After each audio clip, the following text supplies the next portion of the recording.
Tonight's book is The Runaway Pea Washed Away by this author here.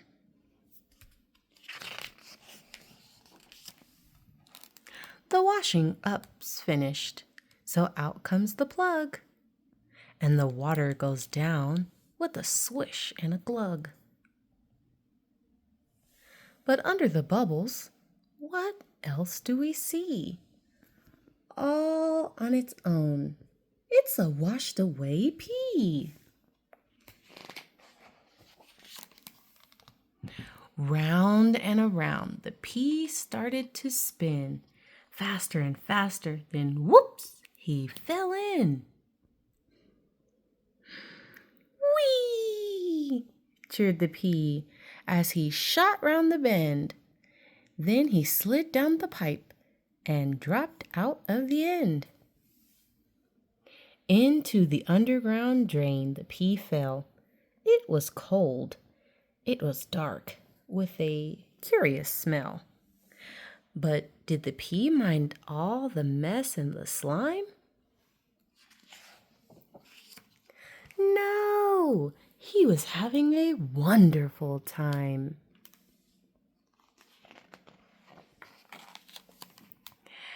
As he was drifting, enjoying the ride, a cross little spider popped up at his side.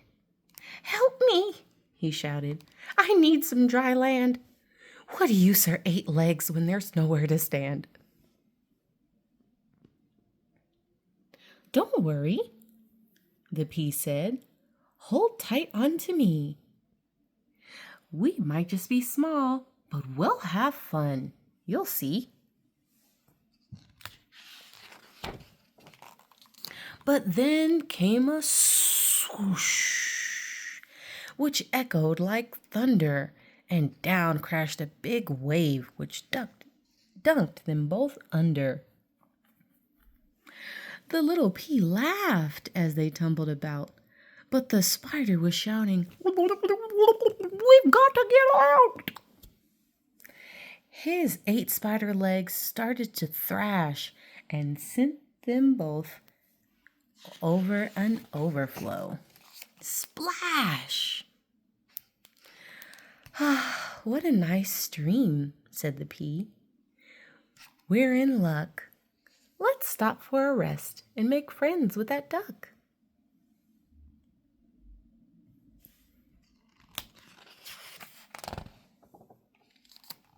But the spider said, "No, that's a big hungry quack, and she's after a green circular snack."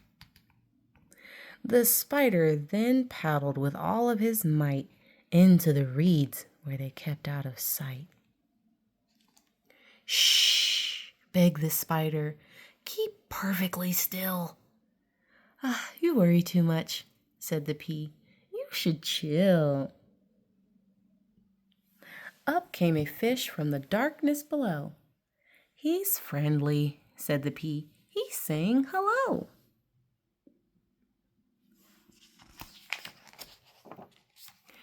But the spider said, "No, that's a big hungry eye. If he says hello, then we're saying goodbye." He groaned as he paddled them out of the way. "Oh dear," said the pea. "Are you sure you're okay?" "No," said the spider. "I'm tired and sore, and my legs are too wobbly to work anymore." "At least we're alone. We're safe," said the pea. Then suddenly, up popped a goggle-eyed head. "A frog!" cried the spider. "And he's hungry too. He'll gobble up me, and he'll gobble up you." But the pea replied, "No, don't make such a fuss. He's green just like me, so he'll never eat us.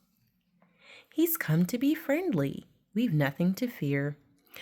Mr. Frog, Could you help us get out of here?" The frog gave a nod, and then he turned his back. He flicked out his long legs and gave a whack. The pea and the spider went plippity plop as they bounced on the water, unable to stop.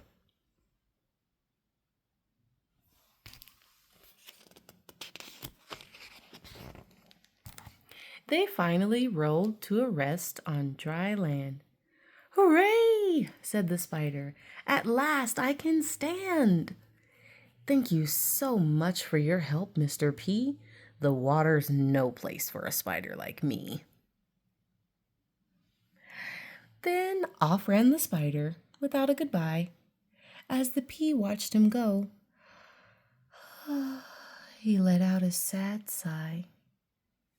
Tangled in cobweb and left on his own, he felt rather helpless and lost and alone. "What can I do?" the pea started to think, when Boris the dog came along for a drink. A loose bit of cobweb got caught in his hair, and the pea found himself swinging round in the air.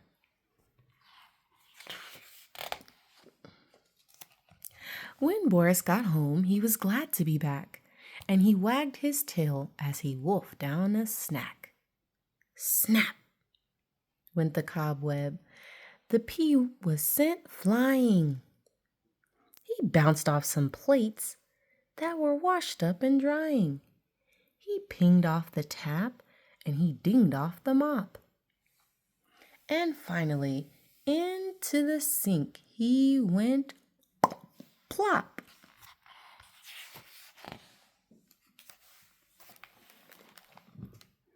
But the washing was finished, and out came the plug, and the water went down with a swish and a glug. Round and around, the pea started to spin, faster and faster. Then, whoops, he fell in. He shot round the bend and down into the drain. Whee! Cheered the pea. It's all started again. The end. No peas were harmed in the making of this book.